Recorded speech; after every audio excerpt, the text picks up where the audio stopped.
ದೇಶಕ್ಕಾಗಿ ಮೋದಿ, ಮೋದಿಗಾಗಿ ನಾವು. ದೇಶಕ್ಕಾಗಿ, ದೇಶಕ್ಕಾಗಿ, ಮೋದಿಗಾಗಿ, ದೇಶಕ್ಕಾಗಿ, ಮೋದಿಗಾಗಿ. ಬಂಧುಗಳೇ, ಬಹಳ ಬಿಸಿಲಲ್ಲಿ ನಿಂತಿದ್ದೀರಿ, ಅದಕ್ಕೆ ಹೆಚ್ಚು ಮಾತಾಡೋದಕ್ಕೆ ನಾನು ಹೋಗಲ್ಲ. ಆದ್ರೆ ನಮ್ಮ ಹತ್ರ ಒಂದೇ ವಿನಂತಿ ಮಾಡುವಂಥದ್ದು, ಈ ದೇಶದ ಭವಿಷ್ಯದ ಕೀಲಿ ಕೈಯನ್ನ ನಾವು ಯಾರ ಕೈಯಲ್ಲಿ ಕೊಡಬೇಕು? ಮೋದಿಗೆ ಎದುರಾಳಿ ಯಾರು? ಯಾರು? ಮೋದಿ ಒಬ್ರು. ಮೋದಿಗೆ ಎದುರಾಳಿ ಯಾರು ನಮ್ಮ ಕಣ್ಮುಂದೆ ಕಾಣ್ತಾ ಇಲ್ಲ. ಮೋದಿ ಎದುರಾಳಿ ರಾಹುಲ್ ಗಾಂಧಿ ಆಗ್ತಾರ? ಮೋದಿ ಎದುರಾಳಿ ಮಮತಾ ಬ್ಯಾನರ್ಜಿ ಆಗ್ತಾರ? ಮೋದಿ ಎದುರಾಳಿ ಸಿದ್ದರಾಮಯ್ಯ ಆಗ್ತಾರ? ಮೋದಿ ಎದುರಾಳಿ ಸ್ಟಾಲಿನ್ ಆಗ್ತಾರ? INDAದ ನಾಯಕ ಯಾರು? ಯಾರು ಅಂತ ನಮಗೂ ಗೊತ್ತಿಲ್ಲ. ಆದ್ರೆ ನಮ್ಮ ನಾಯಕ ಮೋದಿ. ಈ ದೇಶದ ಅಭಿವೃದ್ಧಿಗಾಗಿ ಇವತ್ತು ಯಾವ ರೈತರು ಇಲ್ಲಿ ನಿಂತಿದ್ದೀರಾ, ರೈತರಿಗೆ ಕಿಸಾನ್ ಸಮ್ಮಾನ್ ಯೋಜನೆಯ ನಿಧಿ, ಬೆಳೆ ವಿಮೆ ಯೋಜನೆ, ಇವತ್ತು ಡ್ರೋನಿನಂತ ಟೆಕ್ನಾಲಜಿಯನ್ನು ಕೂಡ ಬರುವಂತದಿಂದಲೇ ಕೊಟ್ಟು ನಮ್ಮ ರೈತರಿಗೆ ಒಂದು ಆಧುನಿಕ ಬದುಕನ್ನ ರೈತನ ಸಲುವಾಗಿ ಕೊಡಬೇಕು ಅಂತ ತೀರ್ಮಾನ ಮಾಡಿದಂತ ಪ್ರಧಾನಿ ನಮ್ಮ ನರೇಂದ್ರ ಮೋದಿ ಅವರು.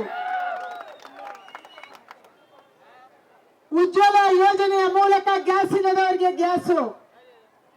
ಬಂಧುಗಳೇ, ಈ ದೇಶದಲ್ಲಿ 28,000 ಹಳ್ಳಿಗಳಲ್ಲಿ ವಿದ್ಯುತ್ ಇರಲಿಲ್ಲ. ನಾನು ಈ ರಾಜ್ಯದ ವಿದ್ಯುತ್ ಮಂತ್ರಿ ಆಗಿದ್ದೆ, ನಿಮ್ಗೆಲ್ಲರಿಗೆ ಗೊತ್ತಿದೆ.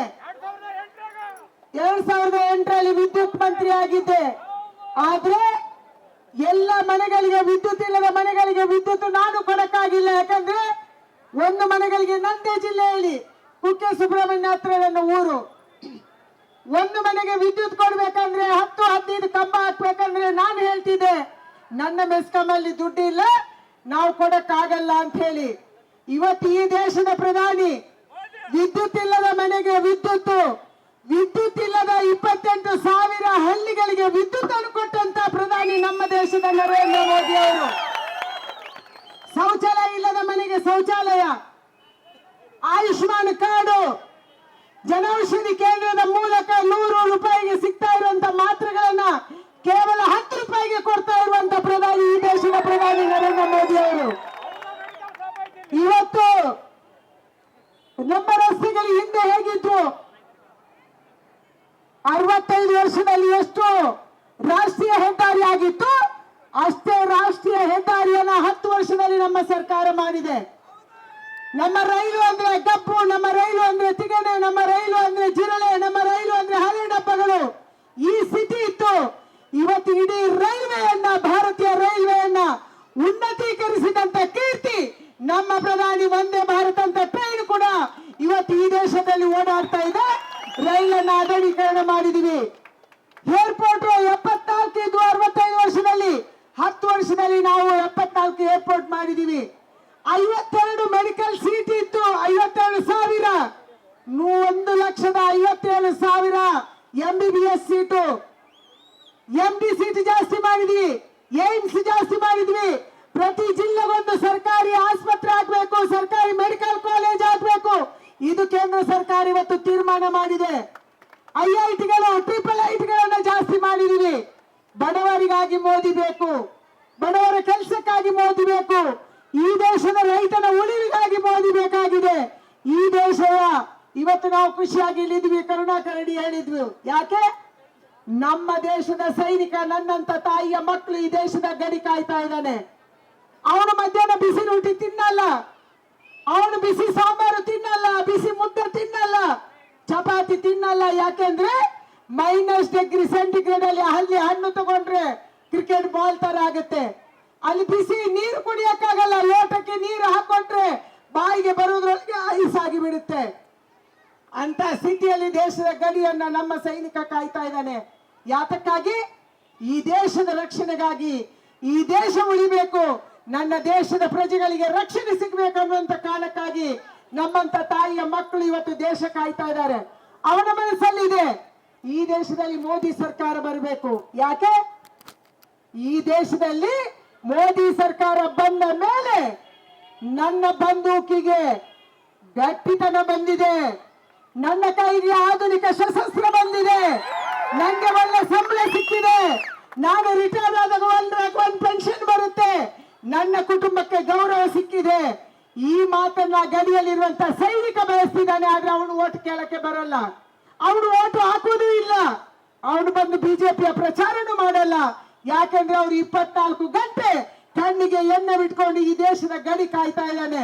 ಅವನ ಮನಸ್ಸಲ್ಲಿರುವಂತ ಇಚ್ಛೆಯನ್ನ ಪೂರೈಕೆ ಮಾಡೋರು ಯಾರು? ನಾವು ಮಾಡಬೇಕಾಗಿದೆ. ಇವತ್ತು ಅವನ ಸೈನಿಕರ ಕೈಗೆ ಆಧುನಿಕ ಸಶಸ್ತ್ರ ನಮ್ಮ ಮೋದಿ ಅವರು ಕೊಟ್ಟಿದ್ದಾರೆ. ಹಿಂದೆ ಭಯೋತ್ಪಾದಕರ ಕೈಯಲ್ಲಿ AK-47 ಇರ್ತಾ ಇತ್ತು, ನಮ್ಮ ಪೊಲೀಸರು ನಿಂತಿದ್ದಾರೆ, ಅವರ ಕೈಯಲ್ಲಿರುವಂತ ಬಂದೂಕಿನ ಮದ್ದು ಗುಂಡು ಕೂಡ ಹೊರದೇಶದಿಂದ ನಮ್ಗೆ ಬರ್ತಾ ಇತ್ತು. ನಮ್ಮ ಪ್ರಧಾನಿ ತೀರ್ಮಾನ ಮಾಡಿದ್ರು, ನಮ್ಮ ಸೈನಿಕನಿಗೆ ಆಧುನಿಕ ಸಶಸ್ತ್ರ ಕೊಡಬೇಕು, ಮೇಕ್ ಇನ್ ಇಂಡಿಯಾದ ಮೂಲಕ ಈ ದೇಶದ ಸೈನಿಕರಿಗೆ ಬಲ ಕೊಡುವಂತ ಕೆಲಸ ಮಾಡಬೇಕು. ಕೇವಲ ಬಲ ಕೊಟ್ಟಿದ್ದಲ್ಲ ಅಣ್ಣ, UPA ಸರ್ಕಾರದ ಅವಧಿಯಲ್ಲಿ ಅವನ ಕೈಯಲ್ಲಿ ಬಂದೂಕಿದ್ರು ಕೂಡ ಅದನ್ನು ಚಲಾಯಿಸಕ್ಕೆ ಅವನಿಗೆ ಆಗ್ತಿರ್ಲಿಲ್ಲ. ಡೆಲ್ಲಿಗೆ ಫೋನ್ ಮಾಡಬೇಕಾಗಿತ್ತು, ಯಾರಾದ್ರೂ ಭಯೋತ್ಪಾದಕರು ನಮ್ಮ ಬಾರ್ಡರ್ ಅಲ್ಲಿ ಬಂದು ಗುಂಡು ಹಾರಿಸಿದ್ರೆ AK ಆಂಟನಿ ಅವರಿಗೆ ಕೇಳಬೇಕಾಗಿತ್ತು, ಬಂದೂಕು ಚಲಾಯಿಸಬೇಕು ಬೇಡುವ ಅಂತ ಹೇಳಿ. ಅವರು ಕೇಳಿ ಫೋನ್ ಮಾಡಿ ಪರ್ಮಿಷನ್ ಸಿಗುವಾಗ ನಮ್ಮ ಸೈನಿಕರನ್ನ ಕೊಂದು ಅವರು ಪಾಕಿಸ್ತಾನಕ್ಕೆ ಓಡ ಹೋಗ್ತಿದ್ರು. ಆದ್ರೆ ಮೊದಲ ಸರ್ಕಾರ, ನರೇಂದ್ರ ಮೋದಿ ಅವರ ಸರ್ಕಾರ, ಕೇವಲ ಬಂದೂಕು ಕೊಟ್ಟಿದ್ದು ಮಾತ್ರ ಅಲ್ಲ, ಒಂದು ಗುಂಡಿಗೆ ಪ್ರತಿಯಾಗಿ 4 ಗುಂಡು ಹಾರಿಸಿ ಸಾಯಿಸಿ ಅನ್ನುವಂತ ಅಧಿಕಾರವನ್ನು ಕೊಟ್ಟಿದ್ದು ನಮ್ಮ ಪ್ರಧಾನಿಯವರು. ಈ ದೇಶದ ರಕ್ಷಣೆಗೆ ಮೋದಿ ಬೇಕು, ದೇಶದ ಅಭಿವೃದ್ಧಿಗಾಗಿ ಮೋದಿ ಬೇಕು, ವಿದೇಶದಲ್ಲಿ ಭಾರತಕ್ಕೆ ಗೌರವ ಸಿಗುವುದಕ್ಕಾಗಿ ಮೋದಿ ಬೇಕು. ಅದಕ್ಕಾಗಿ ನಾನು ನಿಮ್ಮ ಹತ್ರ ಒಂದೇ ವಿನಂತಿ ಮಾಡುದು, ಕರ್ನಾಟಕದ 28ಕ್ಕೆ 28ರಲ್ಲಿ ತುಂಬಾ ಅದ್ಭುತವಾದಂತ ವಾತಾವರಣ ಇದೆ. ಈ ದೇಶಕ್ಕೆ ಮೋದಿ ಬೇಕಾಗುವಂತದನ್ನ ಕರ್ನಾಟಕದ ಜನತೆ ತೀರ್ಮಾನ ಮಾಡ್ತಿದ್ದಾರೆ. ನಾನ್ ನಿಮ್ಮ ಹತ್ರ ವಿನಂತಿ ಮಾಡುವಂತದ್ದು, ಮಲ್ಲಿಕಾರ್ಜುನಪ್ಪನವರು ಒಬ್ಬ ಪ್ರಾಮಾಣಿಕ ವ್ಯಕ್ತಿಯಾಗಿ ಈ ಕ್ಷೇತ್ರದಲ್ಲಿ MP ಆಗಿ ಕೆಲಸ ಮಾಡಿದ್ರು.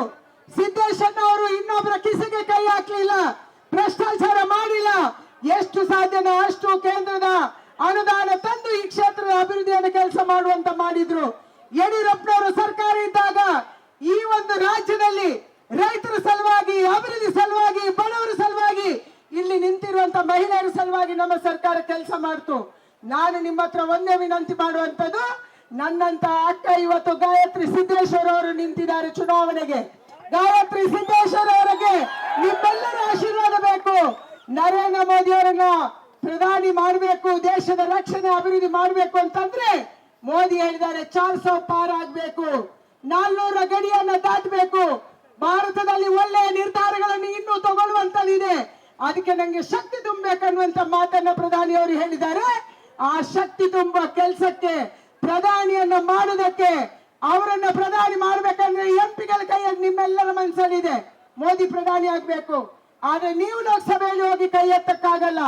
ನೀವು ನಿಮ್ಮ ಬೂತ್ ಅಲ್ಲಿ ಕೆಲಸ ಮಾಡಿ ಬಿಜೆಪಿಗೆ ಮತ ಹಾಕ್ಸಿದ್ರೆ, ನಮ್ಮ ಗಾಯತ್ರಿ ಅಕ್ಕ ಗೆದ್ರೆ ಆವಾಗ ಹೋಗಿ ಪ್ರಧಾನಿ ಮಾಡಲು ಪ್ರಧಾನಿಗೆ ಕೈ ಎತ್ತಿದ್ದಾರೆ.